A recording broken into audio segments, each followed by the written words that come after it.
Assalamualaikum warahmatullahi wabarakatuh. Waalaikumsalam warahmatullahi wabarakatuh. Selamat siang hadirin Bapak dan Ibu sekalian. Pertama-tama mari kita panjatkan puji dan puji syukur kepada Allah Subhanahu wa taala sehingga dalam kegiatan ini kita dapat berkumpul dalam keadaan sehat walafiat. Sholawat serta salam tetap kita curahkan kepada Nabi besar Muhammad SAW. Berkat rahmatnya lah kita keluar dari jalan yang gelap menuju jalan yang terang. Hadirin sekalian, pada siang hari ini kami ucapkan yang terhormat selamat datang kepada Bapak Kepala Sekolah SDN Koden Kembar. Selamat datang juga kepada Ibu perwakilan K3S Kecamatan Mojoanyar, perwakilan Ibu Kepala TK Beringin Koden Kembar, serta Bapak Ibu guru sekalian yang berbahagia. Dalam kesempatan kali ini izinkan kami menyampaikan susunan acara. Yang pertama, pembukaan yang telah saya buka. Yang kedua, sambutan-sambutan oleh Bapak Kepala Sekolah sekaligus dilanjutkan oleh Ketua K3S yang diwakili oleh Ibu Nurul Istiqomah. Yang ketiga, penyampaian materi terkait pembelajaran mendalam oleh Bapak Juwari SPD. Yang keempat, tanya jawab, dan terakhir penutup doa oleh Ibu Sudita. Untuk mempersingkat waktu, acara selanjutnya kami berikan sambutan kepada Bapak Kepala Sekolah. Kepada beliau kami silakan.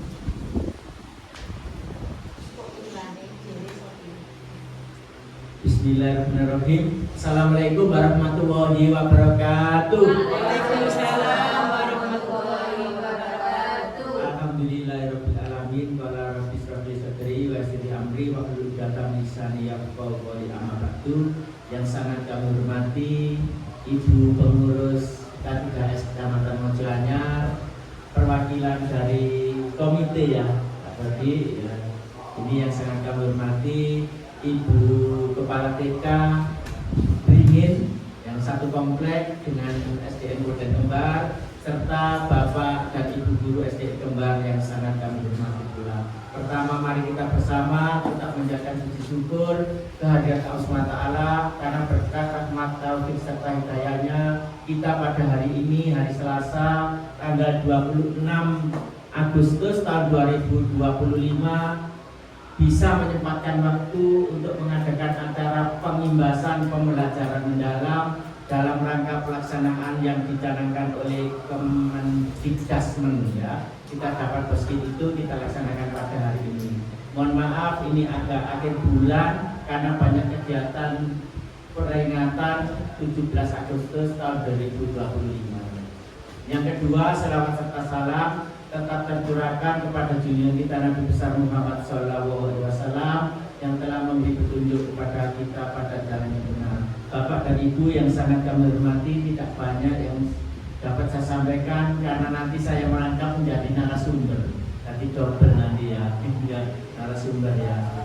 Perlu diketahui ini adalah istilahnya pendekatan pembelajaran yang baru, namanya deep learning atau pembelajaran mendalam yang harus disampaikan kepada Bapak Ibu guru di intern sekolah dulu. Setelah Bapak Ibu guru di sekolah kita sudah memahami semua, baru kita akan sosialisasikan ke sekolah yang lain. Itu harapan kami. Mudah-mudahan dengan kegiatan ini nanti Bapak Ibu guru semuanya bisa mendalami tentang deep learning itu apa. Dan alhamdulillah di sini sudah ada yang dilatih ya, Bu Indra ya tentang coding, terus Bu Risa dan Pak Dodi tentang pembelajaran mendalam juga. Nanti kalau penjelasan saya kurang jelas, nanti bisa tanya jawab baik dengan saya, dengan Pak Dodi atau Bu Risa. Demikian sambutan saya. Apabila ada kurang lebihnya, kami mohon maaf yang sebesar-besarnya. Saya akhiri, intinya siratal mustaqim. Wassalamualaikum warahmatullahi wabarakatuh. Waalaikumsalam warahmatullahi wabarakatuh. Assalamualaikum warahmatullahi wabarakatuh. Waalaikumsalam warahmatullahi wabarakatuh. Yang kami hormati Bapak Dori sebagai Kepala Sekolah SD Negeri Kendal, yang kami hormati Pak Dodi sebagai komite dan Bapak Ibu guru karyawan SDN Boden Kembar yang sangat berbahagia. Mukadimah ikut di depan. Terima kasih atas undangan dari Kepala Sekolah Boden Kembar untuk menghadirkan saya di sini dalam rangka kegiatan pengimbasan dari pembelajaran deep learning. Karena memang pembelajaran deep learning ini kan baru, ibu-ibu, bapak-bapak baru, jadi perlulah pengimbasan untuk pembelajaran deep learning. Seperti apakah pembelajaran deep learning nanti? Mari kita ikuti bersama-sama. Saya juga akan mengikuti dari awal sampai dengan akhir nanti. Karena hal ini juga merupakan hal yang baru. Dari SD Boden Kembar mendapatkan post-it. Kemarin ada pelatihan tentang pembelajaran mendalam dan coding. Jadi dari beberapa guru yang ada di SD Boden Kembar, ini pertama adalah pengimbasan intern di sekolah, karena hal pertama dan utama yang nanti akan panjenengan pakai dalam pembelajaran selanjutnya di kelas. Nah, dari sini nanti akan menjadi menginspirasi ke sekolah-sekolah lain, ya, karena ini SD inti dan akan nanti ada SD-SD imbas yang menjadi inspirasi dari SD-SD imbas untuk melaksanakan pembelajaran mendalam. Dan mudah-mudahan dalam pelaksanaan kegiatan kali ini berjalan lancar dan apa yang belum tersampaikan bisa tersampaikan dan bisa kita laksanakan dalam kegiatan pembelajaran selanjutnya. Mungkin ini saja yang dapat saya sampaikan. Nanti kalau saya banyak ngomong, intinya tidak kena. Apabila ada sesuatu yang kurang berkenan ataupun menyinggung penggalih penjenengan, kami mohon maaf yang sebesar-besarnya. Itu saja, saya akhiri sekian. Wassalamualaikum warahmatullahi wabarakatuh. Waalaikumsalam warahmatullahi wabarakatuh. Terima kasih disampaikan. Selanjutnya untuk acara yang ketiga, sesuai dengan amanah dari Ibu Nurul, mari kita ikuti pembelajaran mendalam supaya kita sebagai sekolah inti bisa menjalankan amanah untuk berbagi ilmu dengan lembaga-lembaga yang lain. Kepada Bapak Juwari, kami silakan.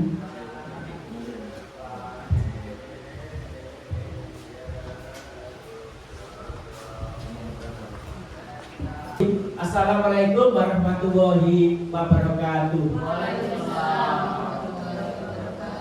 Bapak dan Ibu yang sangat saya hormati, mohon maaf, di sini saya akan menyampaikan tentang kebijakan yang baru dari Bapak Menteri Kementerian Pendidikan Dasar dan Menengah, Kemendikdasmen sekarang namanya ya, tentang deep learning atau pembelajaran mendalam.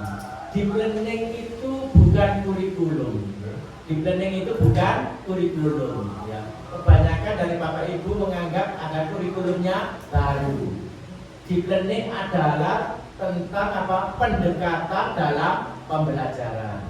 Tapi sebelumnya saya menjelaskan lebih lanjut apa deep learning itu. Nah, dalam deep learning itu kita mengenal juga istilahnya PPT dan PPB. Ya, ini dari Bapak Ibu guru ini yang sudah dilatih ini sudah pandai. Saya agak lupa, mohon dijelaskan. Mohon siapa Bapak Ibu? Bu Risa, Pak Dodi atau Bu Indra? Bu Risa nggih. Oke, monggo Bu Risa. Bu Risa dulu sebagai apa persepsi nggih. Ya. Apa PPT itu, apa PBB itu? Nggih, monggo.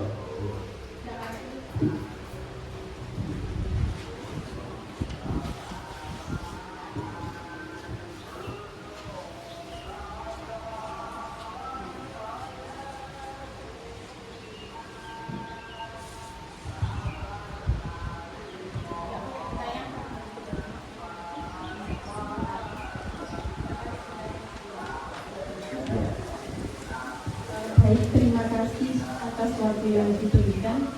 Di sini saya akan sedikit menjelaskan tentang apa itu PPT dan apa itu PPB. Dalam konsep pembelajaran mendalam, PPT itu adalah pola pikir tetap, sedangkan PPB adalah pola pikir bertumbuh. Sebelum kita masuk ke PPT, ini ada pesan dari Bapak Menteri kita, Bapak Profesor Abdul Muti, yaitu kalau orang berpikir dengan growth mindset atau pola pikir bertumbuh, maka dia yakin masalah yang hanya sedikit itu jalan keluarnya banyak. Karena itu jangan menyerah, jangan putus asa, yakinlah ada jalan keluarnya. Nah, menurut penelitian itu berdasarkan hasil survei mindset yang dilaksanakan tahun 2018, itu Indonesia termasuk satu dari 6 negara yang memiliki murid yang mempunyai pola pikir bertumbuh itu di bawah 40%. Jadi Indonesia itu termasuk nomor 3 dari bawah. Untuk pola pikirnya kita masih belum di PPB atau growth mindset. Jadi Indonesia itu masih di yang pola pikir tetap untuk PPB-nya. Nah, apakah ada korelasi positif antara jumlah murid dengan pola pikirnya? Sangat berhubungan sekali. Kenapa? Karena pola pikir itu adalah segalanya. Dari pola pikir itu akan mendikte tindakan apa yang akan kita lakukan, dan tindakan itu akan menentukan hasil yang diperoleh. Jadi ketika siswa itu mempunyai pola pikir bertumbuh atau growth mindset itu, nanti dia tidak akan takut pada tantangan yang dihadapi dalam proses pembelajaran.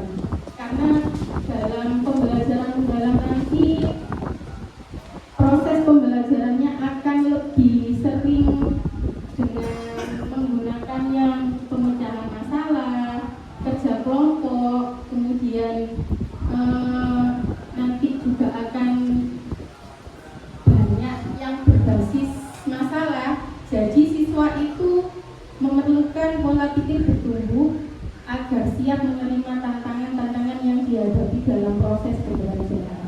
Itu saja, mungkin Pak Dodi menambahkan. Pak Dodi, monggo. Tidak apa-apa, Pak Dodi, tidak apa-apa. Ya. Ini juga ahli pelajaran mendalam, Pak Dodi. Monggo Pak Dodi. Pola pikir lebih penting dari keterampilan ya. Pola pikir atau mindset adalah fondasi kita dari keterampilan skill ataupun alat. Pola pikir merupakan cara melihat dan berpikir saat menghadapi permasalahan yang ada.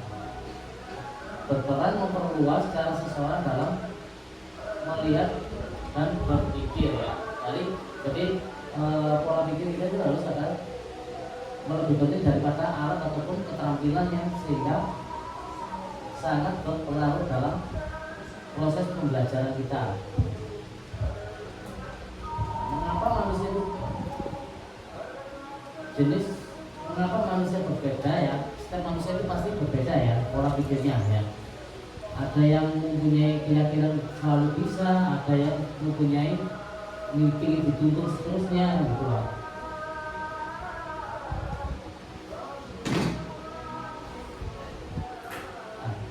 Jenis-jenis pola pikir manusia itu ada dua ya. Yang pertama adalah ground mindset dan fixed mindset ya. Yang ground itu adalah keyakinan, yang mempunyai keyakinan dan kecerdasan bahwa keterampilan bisa berkembang lewat belajar dan berusaha. Sedangkan yang PPT itu adalah kecerdasan keterampilan bersifat yang tetap dan tidak mau banyak berubah.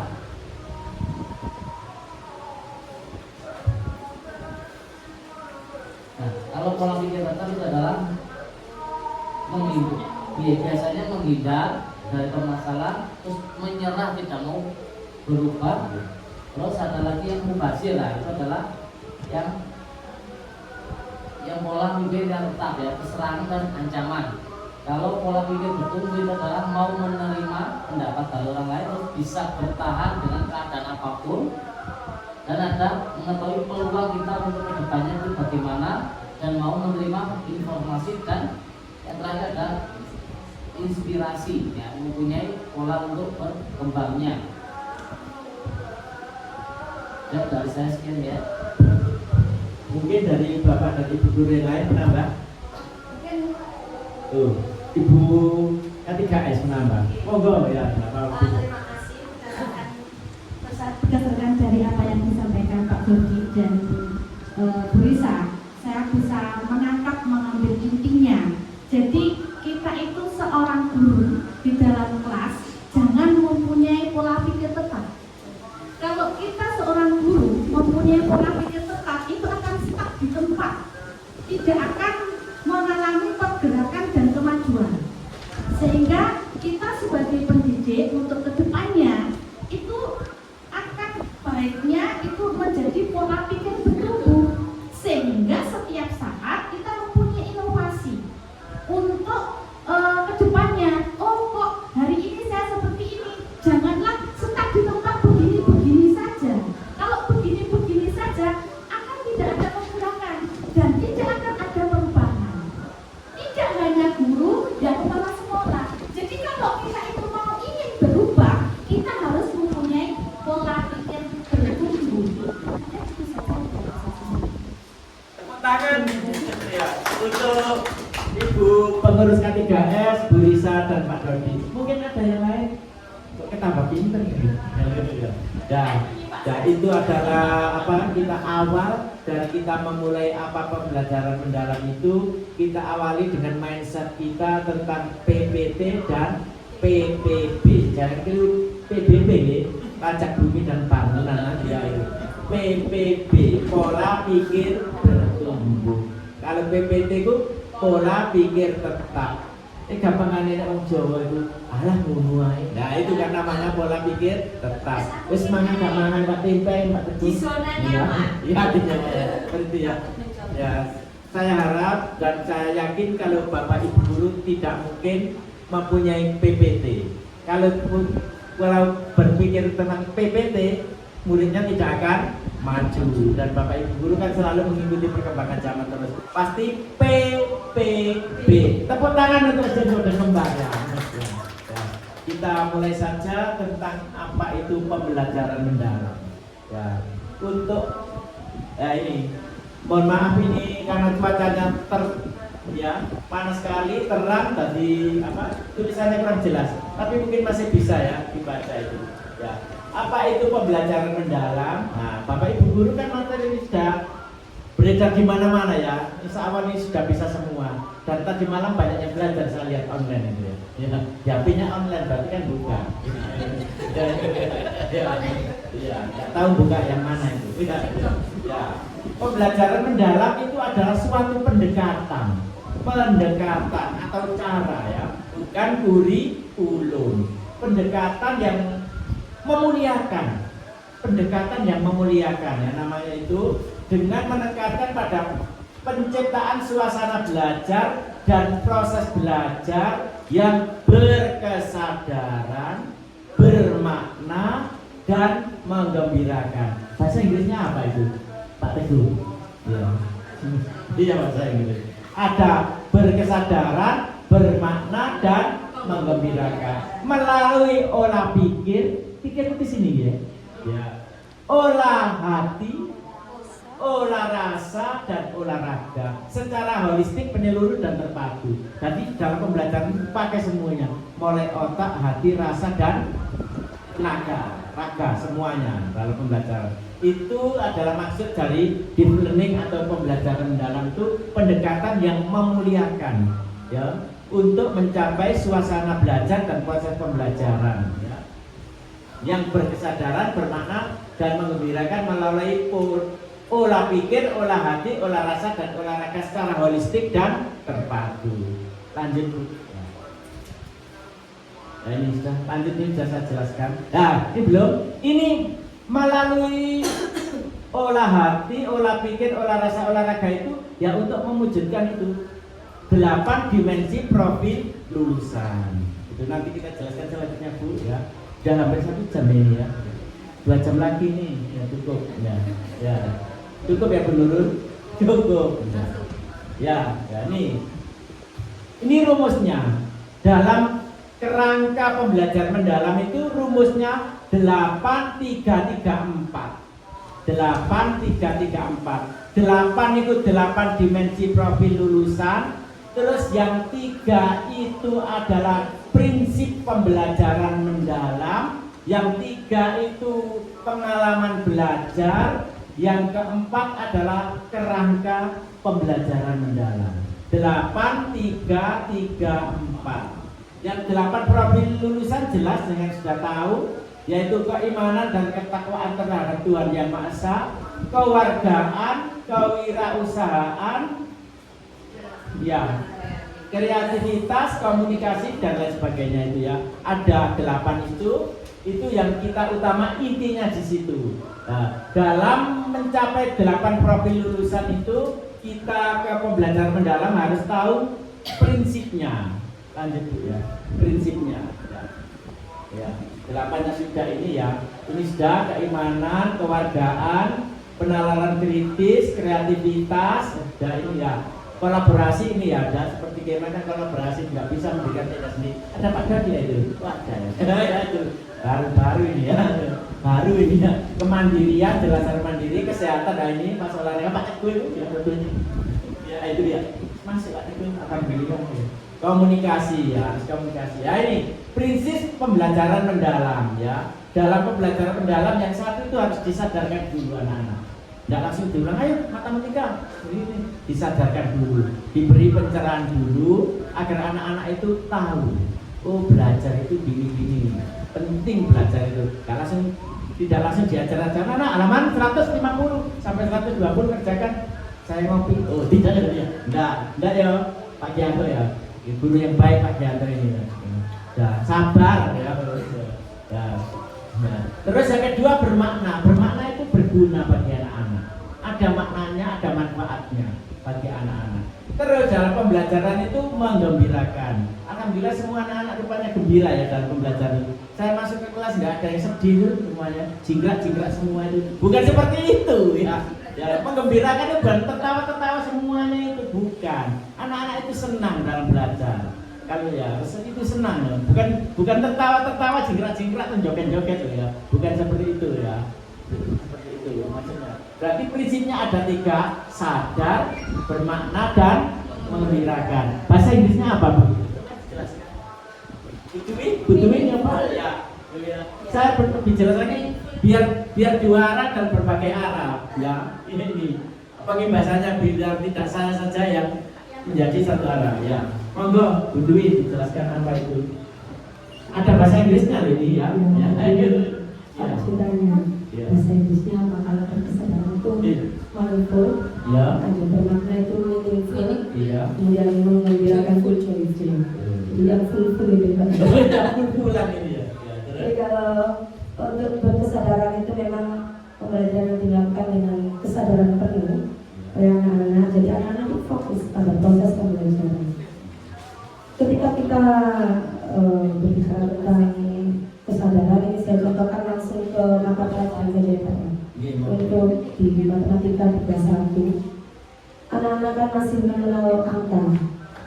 Nah, anak-anak itu kita beri pemahaman bahwa misalnya angka 3 itu bukan hanya sekedar simbol, tapi angka 3 itu juga mewakili 3 benda. Kemudian ada lagi saat menunjukkan angka-angka, anak diajarkan untuk menelusuri bentuk angka 3 itu menggunakan bisa menggunakan jari atau menghitung benda yang jumlahnya 3. Jadi memang diberikan kesadaran. Bisa juga di awal kita berikan misalnya nafas dulu atau konsentrasi. Kita biasanya ngajak ice breaking yang sifatnya konsentrasi ke anak juga bisa.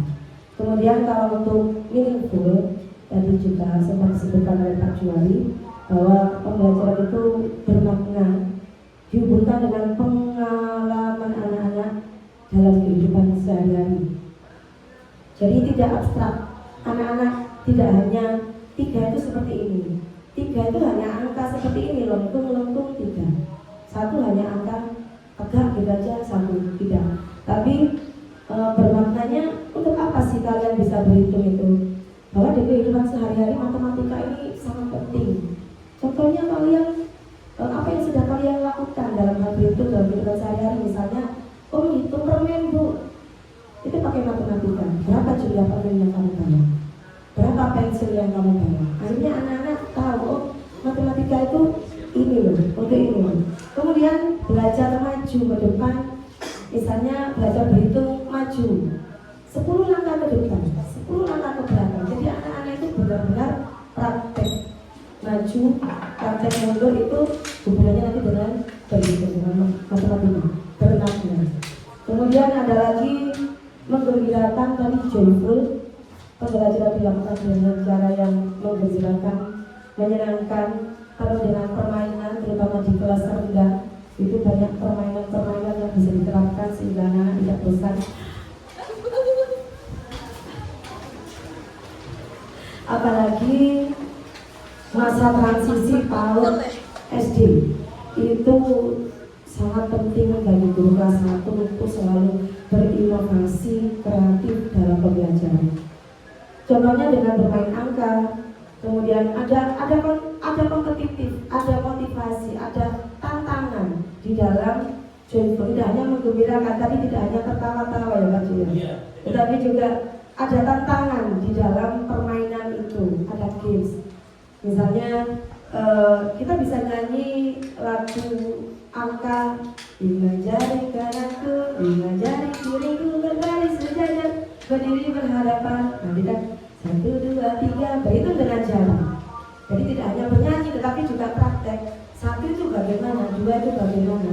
Kemudian ada lomba mencari benda-benda sesuai dengan angka yang disebutkan oleh ibu guru di dalam kelas, itu juga bisa. Kemudian bermain tepuk angka, tepuk 1, tepuk 2, atau kalau konsentrasi, nah, kita tepuknya berapa kali, itu bisa kita terapkan dalam permainan-permainan seperti itu. Saya rasa itu aja dari sini. Terima kasih. Tepuk tangan untuk Bu Dwi.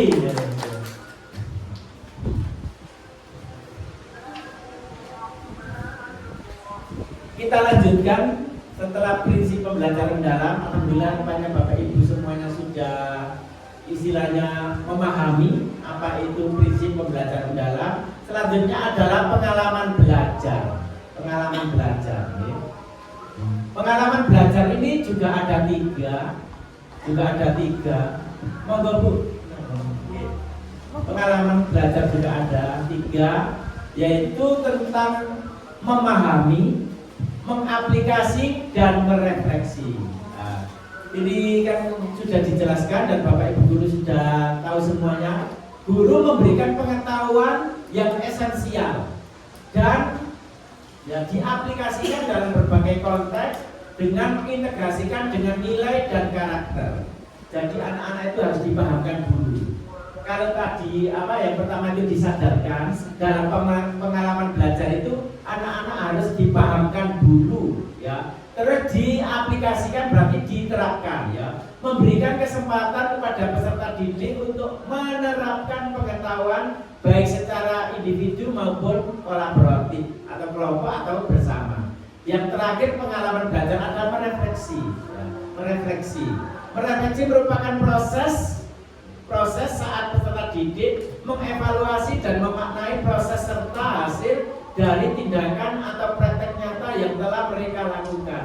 Dari Bapak Ibu dulu, nanti kalau di kelas juga harus ada, di akhir pembelajaran harus ada refleksi. Lanjut Bu ya, ini sudah hampir 2 jam Bu ya. Ya, yang terakhir ini kerangka pembelajaran. Kerangka pembelajaran yang dalam itu ada 4, rumusnya 8, 3, 3, 4. Yang pertama praktek pedagogis, kemitraan, lingkungan pembelajaran, pemanfaatan teknologi digital. Kalau praktek pedagogis Bapak Ibu semua sudah tahu, kemitraan pasti, lingkungan belajar alhamdulillah harus menyenangkan. Nah, pemanfaat teknologi digital. Ini siaran nanti saya harap Bapak dan Ibu guru menerapkan ini ya, apalagi kan harus ini ya sekarang karena zamannya sudah digital, anak-anak sudah alhamdulillah kemarin di kelas 5 sudah dicoba Bu Alfa membawa HP tidak apa-apa tapi harus diawasi ya, digunakan saat pembelajaran saja. Kalau di waktunya istirahat dan sebagainya mohon untuk dikumpulkan kembali biar tidak disalahgunakan oleh anak-anak ya untuk yang hal-hal yang lain ya. Selanjutnya Bu ya. Ya. Kesimpulan ini dibacakan oleh siapa ini? Kesimpulannya Bu Leni saja. Kesimpulannya itu adalah kesimpulan dari akhir pertemuan kita. Moga Bu Leni.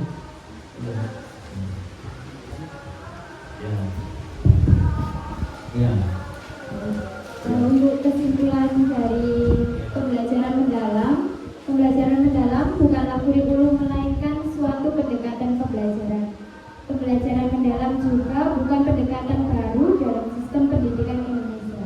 Jadi pembelajaran mendalam ini sejak tahun 1970-an telah dikenalkan pendekatan pembelajaran yang namanya CBSA, Pakem, Paikem, hingga pendekatan pembelajaran berdiferensiasi, baik dalam pembelajaran intrakurikuler maupun P5 dalam kurikulum merdeka.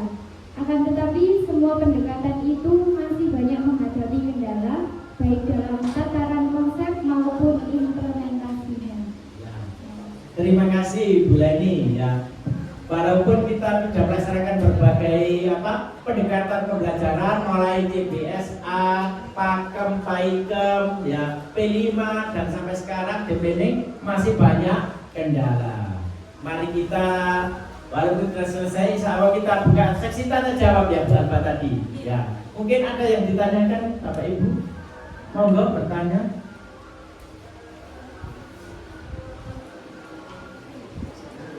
Bu Indra, operator mungkin tanya. Ya. Kalau tidak ada tanya, saya yang bertanya loh ya. Ya.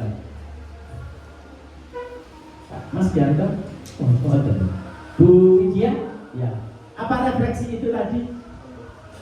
Santas ini ya. Ya, refleksi kan kalau akhir pembelajaran sama dengan murid. Ya, refleksi.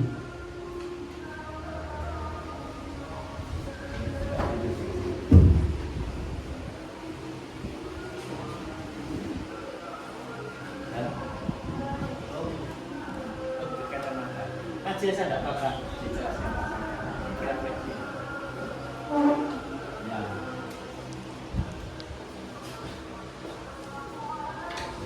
Assalamualaikum warahmatullahi wabarakatuh. Iya, Jadi refleksi itu merupakan proses saat peserta didik mengevaluasi dan memakai proses serta hasil dari tindakan atau praktik nyata yang telah mereka lakukan.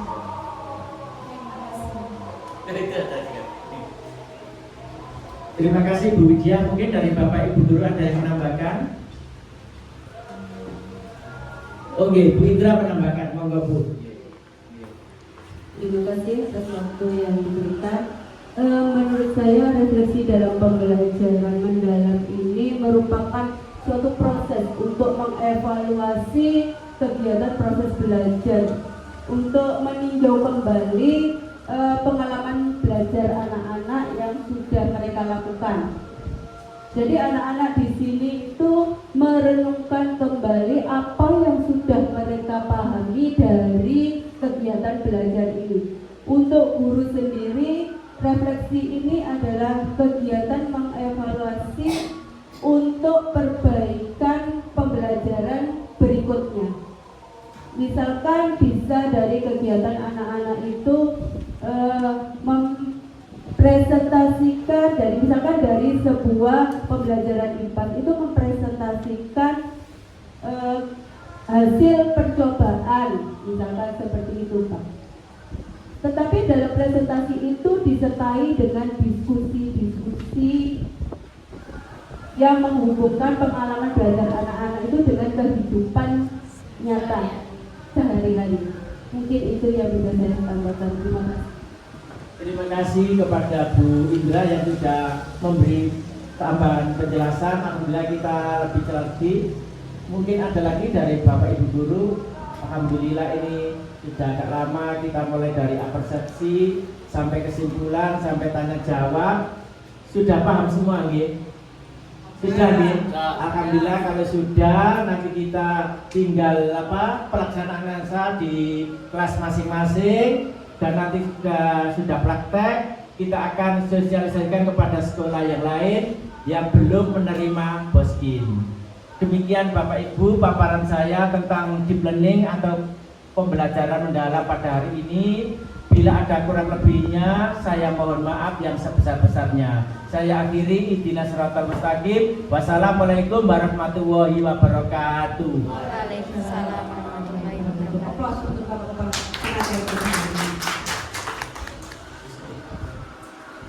Alhamdulillahirrahmanirrahim. Setelah kegiatan pemateri tadi, ternyata saya sendiri juga baru tahu ternyata bukan hanya sepak bola yang memiliki pola permainan 4-4-2 atau apa, ternyata pembelajaran dalam juga ada 8-3-3-4. Baik, selanjutnya untuk acara penutup sebelum doa, saya selaku pembawa acara mewakili teman-teman semua penyelenggara di SD Bukit Kembar mengaturkan mohon maaf yang sebesar-besarnya apabila ada kurang kata maupun tingkah laku serta hidangan yang kurang berkenan. Kami mohon maaf yang sebesar-besarnya. Akhir kata, wabillahi hidayah. Wassalamualaikum warahmatullahi wabarakatuh. Selanjutnya doa akan disampaikan oleh Ibu Nika.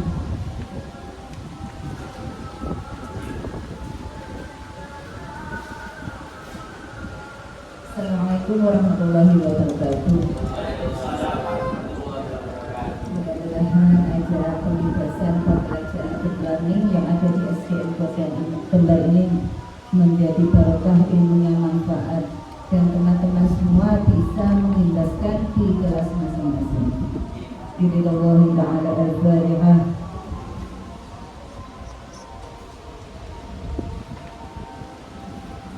Usul ila hajati wa hajati al-Fatihah.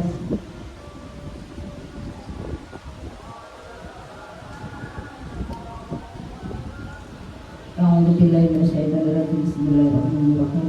Hamdan zakirin hamdan na'iman hamdan wa'afina wa yukafi mazidah ya rabbana lakal kama yanbaghi li jalali wa 'azimi sultanik. Allahumma shalli wa sallim ala sayyidina Muhammadin sallallahu alaihi wa sallam al-awwal wal akhir wa tanjilana bihi jami'al hajat wa tudahhiruna biha min jami'is sayyi'at wa tarfa'una biha indaka 'ala darajat wa tuballighuna biha aqsal ghayat min jami'il khairat fil hayati wa fil 'amal innaka 'ala kulli shay'in qadir. Allahumma ighfir lahum warhamhum wa'afihim wa'fu 'anhum.